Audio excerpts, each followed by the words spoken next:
sur les résultats des élections de certaines régions, la CEI a pu obtenir au niveau de la commission centrale un consensus pour valider ces résultats.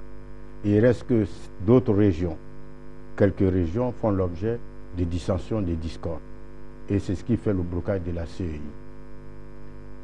Depuis 3 jours, c'est-à-dire depuis le 28, la CEI avait 3 jours pour prononcer les résultats provisoires.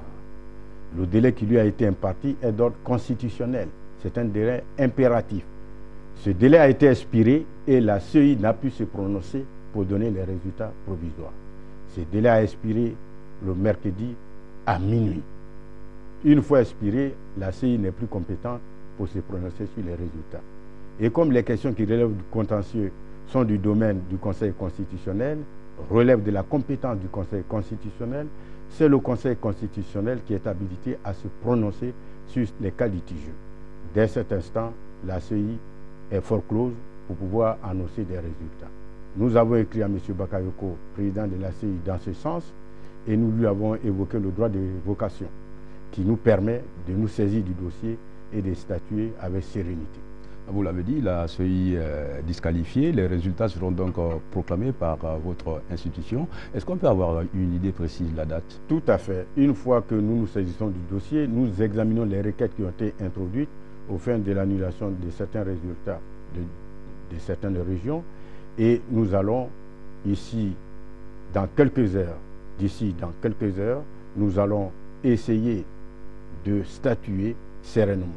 Donc, il faut s'attendre à l'annonce des résultats définitifs, mais nous avons besoin d'éplucher, de vérifier tous les procès-verbaux qui sont au nombre de 20 000. Ce n'est pas une chose facile. Nous devons le faire avec sérénité et avec la clairvoyance nécessaire pour que le Conseil constitutionnel agisse dans le cadre des compétences qui lui sont dévolues. Monsieur le Président, il se trouve que certains médias ont déjà annoncé un vainqueur. Est-ce que vous avez un commentaire à faire là-dessus? Il y a certains médias qui s'amusent, je pourrais le dire ainsi, à un jeu dangereux, qui joue un jeu dangereux, parce que dans les différents pays, en Europe, en Amérique, en Afrique, en Asie, il y a des organes chargés des élections. Et ce sont ces organes qui sont habilités, qui sont celles compétentes à donner des résultats. Il y a des chaînes qui s'amusent à donner des résultats.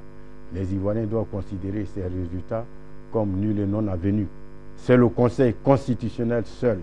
Après que la CEI ait été bloquée par manque de consensus, c'est le Conseil constitutionnel qui est habilité à donner les résultats définitifs de cette élection après avoir examiné les requêtes qui ont été introduites au fin de l'annulation de certains résultats.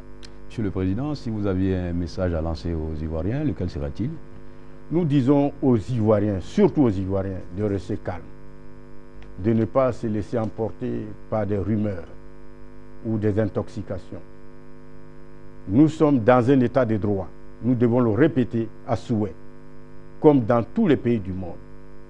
Aucune organisation internationale, même l'Organisation des Nations Unies, aucune organisation continentale comme l'Union européenne ou l'Union africaine, ou encore aucune organisation sous-régionale comme la CEDEAO n'est habilitée à donner des résultats des élections présidentielles en Côte d'Ivoire.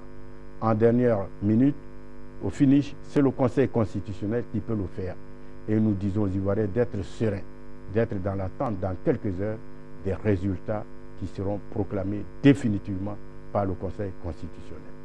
Merci bien, Monsieur le Président, d'être venu sur ce plateau pour tous ces éclairages.